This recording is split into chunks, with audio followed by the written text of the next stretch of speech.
हैदराबाद के पुराने शहर में मुकीम बंगाली बाशिंदों ने कोलकाता के आरजी कार अस्पताल की ट्रेनी डॉक्टर की इस्मत रेजी और कत्ल के खिलाफ बतौर एहतजाज पीर की शब चिल्लापुरा से चार मीनार तक कैंडल मार्च निकाला। इस एहतजाजी रैली में बंगाली समाज से ताल्लुक़ रखने वाले अफराद के अलावा नौजवान लड़कियों की कसीर तादाद ने शिरकत की। एहतजाजियों ने इंसाफ करने का मुतालबा किया है। बंगाली समाज से ही हूँ और हम जो लेडी यहाँ पर इकट्ठा हुए हैं, एक बहन के लिए हुए हैं, एक लड़की के लिए हुए हैं। एक लड़की के ऊपर जो अभी इंडिया में अत्याचार हो रहा है उस खिलाफ के लिए हम यहाँ पर हैं। हम बंगाली वो बंगाली है, उस वजह से हम यहाँ खड़े नहीं हैं। वो भी एक लड़की थी और हम भी एक लड़की हैं। एक लड़की एक डॉक्टर होके वो सेफ नहीं है तो हम कहाँ सेफ हैं? हम तो सेफ ही नहीं है। वो डॉक्टर होके इतने मतलब नाइट ड्यूटी में थी वो, और इतने जो कलीग्स थे वो सब भी एक्चुअली मुझे लग रहा है कि उन सब कलीग्स को भी सस्पेंड करना चाहिए मेरे हिसाब से, क्योंकि अगर 13 या 18 जितने भी जो वो किए हैं उनके पीछे हमारा जो आरजी कर जो है वो क्या कर रहा था? नाइट ड्यूटी मतलब अपने बच्चे को सेफ से हम बाहर भेज ही नहीं सकते। मतलब एक जो गर्ल्स है वो अच्छा जॉब कर ही नहीं सकती, मतलब वो घर से बाहर ही नहीं। तो आजकल अधिकतर जो फैमिली है वो अपने लड़कियों को घर में रखना चाह रहे। क्यों रखना चाह रहे? इस वजह से ही रहना चाह रहे, घर में इसीलिए रखना चाह रहे हैं। तो हमको जस्टिस चाहिए, कैसे भी करके जस्टिस चाहिए। और हम ये चाहते हैं कि हमको जल्द से जल्द जस्टिस मिले, जिससे हमारी सब हम रक्षाबंधन के दिन हम अपने भाई को राखी ना बांध के यहाँ पर खड़े हुए हैं। किस लिए? एक लड़की के लिए। हम खुद एक लड़की है इसलिए ही खड़े हुए हैं, इसीलिए हमको नमस्कार, मैं दीपंकर पाल और मेरे चार मीनार के पूरे बंगाली साथियों मेरे साथ आए।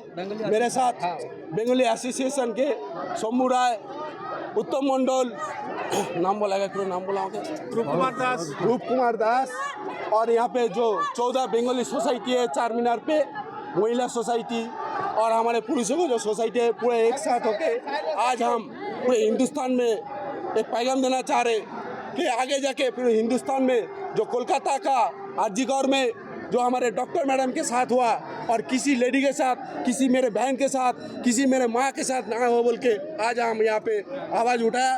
और हम लोग पूरा एक साथ बंगाली समाज के तरफ से आज कैंडल के देख रहे हैं आप, पूरा हाथ में गिर रहे।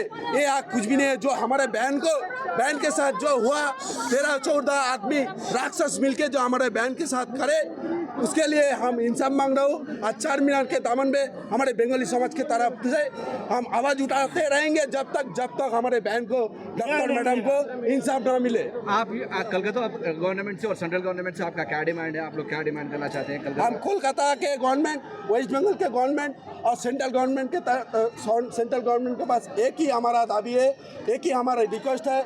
आप लोग देखें, पिछले गवर्नमेंट तेलंगाना का जो गवर्नमेंट था, वो गवर्नमेंट में यहाँ का प्रियंका रेड्डी का जो मर्डर हुआ था उसको 4 दिन में डिसीजन लिया गया था और उसको इनकाउंटर किया गया था। हम भी ये हमारे बंगाली समाज के तरफ से चार मीनार के दामन से पैगाम में आवाज़ पहुँचा रहा हूँ हिंदुस्तान के सेंट्रल गवर्नमेंट को और स्टेट गवर्नमेंट को कि उसके साथ भी जो हमारे डॉक्टर मैडम, हमारे डॉक्टर बहन के साथ जो हुआ, उनके साथ भी ऐसा तेलंगाना जैसा सुलूक किया जाए, उसको हमारे डॉक्टर मैडम को इंसाफ दिया जाए। ये हमारे मांग है। जब तक ये मांग पूरी नहीं होंगे हमारे आवाज़ उठते रहेंगे। आज हमारे साथ लाखों बंगाली समाज के हमारे चाहने वाले, डॉक्टर मैडम के चाहने वाले हैं। अगले दिन जाके अगर इंसाफ नहीं मिला तो करोड़ों बंगाली एक साथ चार मीनार के दमन पे चैलेंज कर रहा हूँ। पूरे हिंदुस्तान का जो गवर्नमेंट है, हमारे सेंट्रल गवर्नमेंट को भी मैं बोल रहा हूँ, एक चेतावनी दे रहा हूँ, अगर इंसाफ नहीं मिले तो हम लोग रोड पे उतरेंगे। हम कानून को हाथ में नहीं लिया आज तक, लेकिन आगे जाके कानून हाथ में हमारे महिला, हमारे बहन लोग ले सकते। जब आप जवाब देंगे, आप जवाबदारी आपको देना पड़ेगा। चलते रहेंगे।